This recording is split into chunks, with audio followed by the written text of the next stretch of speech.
Lalu di dalam pasal 15 Undang-Undang Guru dan Dosen di sana jelas, guru berhak mendapatkan penghasilan di atas kebutuhan hidup minimum yang di dalamnya ada gaji pokok, tunjangan yang melekat pada gaji, serta penghasilan lain berupa tunjangan profesi, tunjangan khusus bagi saudara-saudara kita di daerah terpencil, dan juga tunjangan kehormatan bagi dosen ataupun guru besar. Yang mana itu pun masih ditambah oleh maslahat tambahan yang terkait dengan tugasnya sebagai guru berdasarkan prinsip penghargaan dan prestasi. Siapa yang bertanggung jawab memberikan kebutuhan hidup di atas minimum? Pemerintah pusat bersama dengan pemerintah daerah. Oke, selanjutnya. Lalu di dalam pasal 15 Undang-Undang Guru dan Dosen, di sana juga dikatakan pasal-pasal mengenai tunjangan profesi. Saya sebut tunjangan profesi guru pasal 16 ayat 1 sampai 6, tunjangan fungsional pasal 17 ayat 1 sampai 3, tunjangan khusus pasal 18 ayat 1 sampai 4. Pasal 19 tentang masalah tambahan. Poin-poin yang menginginkan agar guru mendapatkan kesejahteraan di atas minimum hilang dalam rancangan Undang-Undang Sistem Pendidikan Nasional versi bulan Agustus. Bisa dibayangkan Undang-Undang Guru dan Dosen yang mengangkat harkat martabat kami sebagai profesi guru dengan kesejahteraan di atas minimum, dengan tambahan maslahat dan tunjangan profesi dijadikan standar minimum, bahkan di bawah standar minimum. Karena tidak semua daerah mendapatkan tunjangan kinerja. Kawan-kawan kita di Sulawesi Tengah dia hanya dapat gaji pokok dan tunjangan profesi. Lalu kawan-kawan kita di perbatasan Anhuang Timur yang harusnya dapat tunjangan khusus, tunjangan daerah 3T, daerah terpencil tidak dapat. Di Kalimantan Tengah, kawan-kawan kita yang sudah dapat sertifikasi, dia tidak dapat lagi tunjangan kinerja daerah.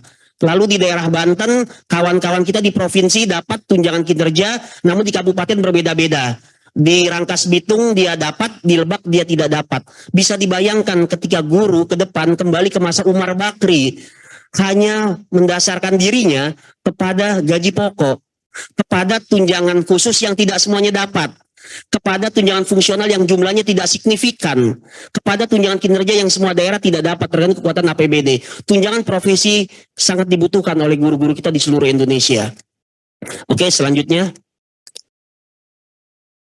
Lalu kemudian kita bandingkan draft rancangan undang-undang versi bulan April. Di sana dalam pasal 127 masih tertera kalimat tunjangan. Walaupun juga tidak dijelaskan secara komprehensif tunjangan yang dimaksud seperti apa. Berbeda dengan Undang-Undang 14 tahun 2005 yang sangat detail menjelaskan itu. Dan di dalam rancangan versi Agustus pasal 105 kalimat tunjangan hilang. Ketika kalimat tunjangan hilang, maka otomatis tunjangan profesi, tunjangan khusus, dan juga tunjangan kehormatan tidak ada sama sekali. Oke, selanjutnya. Ini Bapak Ibu sekalian ada pasal yang hilang, pasal 127 ayat 2 sampai 10 di dalam versi Agustus hilang. Kemudian selanjutnya, nah ini yang menarik. Kami akan mencoba mengkritisi mengenai pernyataan Kemendikbud dalam taklimatnya kemarin. Dalam pasal 105 rancangan undang-undang versi Agustus di sana dikatakan dalam menjalankan tugas keprofesionalan pendidik berhak memperoleh penghasilan pengupahan dan jaminan sosial sesuai ketentuan peraturan perundang-undangan. Yang setelah kami baca pada bab penjelasan sesungguhnya yang dimaksud dengan peraturan perundang-undangan adalah bagi guru dan dosen merujuk kepada Undang-Undang ASN nomor 5 tahun 2014 dan bagi guru atau dosen swasta merujuk kepada Undang-Undang Ketenagakerjaan. Lagi-lagi penurunan, terjadi kemunduran yang semula kita mendapatkan kesejahteraan di atas minimum, kini dianggap minimum. Ini merupakan sebuah analogi di mana kita disamakan dengan buruh, dilemahkan profesinya, dilecehkan harkat martabatnya, dilecehkan harkat martabatnya. Oke, selanjutnya. Bapak Ibu sekalian, lalu rancangan Undang-Undang Sistem Pendidikan Nasional versi Agustus di dalam ketentuan peralihan, ini yang menjadi legitimasi Kemendikbudristek untuk menyatakan bahwa saya tunjangan profesi masih ada kok, tidak dihapus. Kami juga punya pandangan kritis. Memang tunjangan profesi masih ada dalam rancangan undang-undang, tapi tapinya ini tidak pernah dijelaskan. Tapinya itu adalah tunjangan profesi itu ada di dalam ketentuan peralihan. Saya akan bacakan. Dalam pasal 145 yang merupakan kritikal pasal, di sana disebutkan setiap guru dan dosen yang telah menerima tunjangan profesi, tunjangan khusus dan tunjangan kehormatan sebagaimana diatur dalam Undang-Undang 14 tahun 2005 sebelum undang-undang ini diundangkan tetap menerima tunjangan tersebut.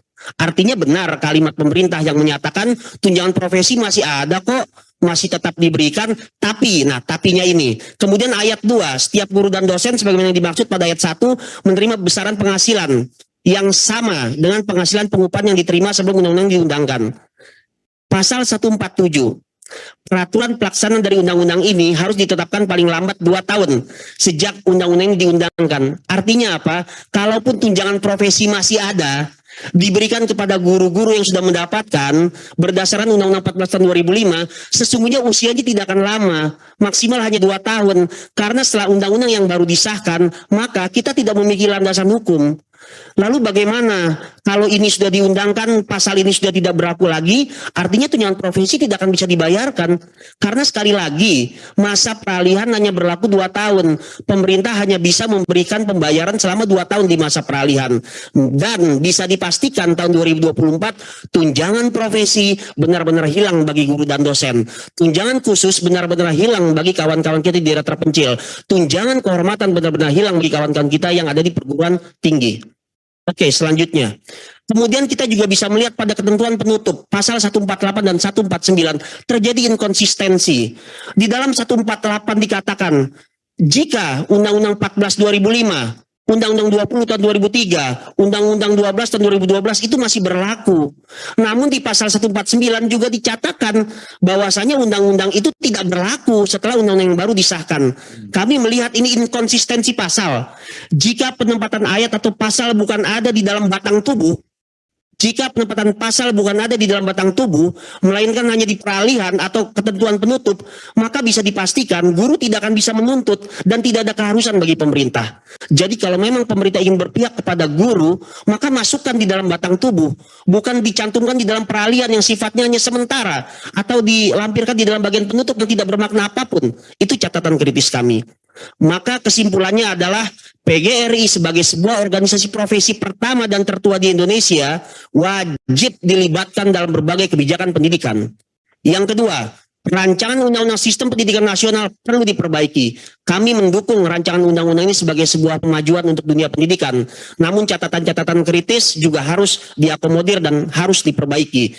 Lalu pembentukan tim gabungan atau Pokja nasional, rancangan undang-undang sistem pendidikan nasional dari berbagai unsur organisasi maupun kepakaran perlu dibangun agar tidak terjadi polemik di masyarakat. Tunjangan profesi harga mati bagi kami. Tunjangan bagi guru, tunjangan bagi dosen, tunjangan khusus bagi teman-teman daerah terpencil dan 3T, serta tunjangan kehormatan bagi guru besar. Kembalikan ayat tentang tunjangan profesi guru dan dosen, tunjangan khusus dan juga tunjangan kehormatan. Kalau kita kutip pada draft versi bulan April, pasal 127 ayat 10. Bahkan kalau mau lebih baik lagi agar guru lebih sejahtera, tidak kembali ke zaman Umar Bakri, berikan guru kesejahteraan di atas minimal dan kemaslahatan tambahan. Sebagaimana tertuang dalam Undang-Undang Guru dan Dosen nomor 14 tahun 2005, pasal 14 sampai 20 untuk guru dan pasal 51 sampai 60 untuk dosen. Dan akhir kata, niat baik saja tidak cukup. Niat baik saja tidak cukup, melainkan perlu dituliskan dalam batang tubuh perundang-undangan agar mengikat secara norma hukum. Dan terakhir kami melakukan sebuah gerakan sosial, petisi online. Per hari ini sudah terkumpul hampir 17.000 menyatakan dukungan. Tadi Pak Sekjen menyatakan 3,4 juta anggota kami tersebar di daerah. Dan jika pemerintah tidak memperhatikan kami sebagai sebuah organisasi besar, maka yang terjadi bisa saja ada gerakan sosial. Namun sebelum itu terjadi kami akan konsisten mengawal melalui perjuangan intelektual, perjuangan politik. Dan akhirnya kami adalah mitra strategis pemerintah. Kami dukung yang baik untuk guru, untuk dosen.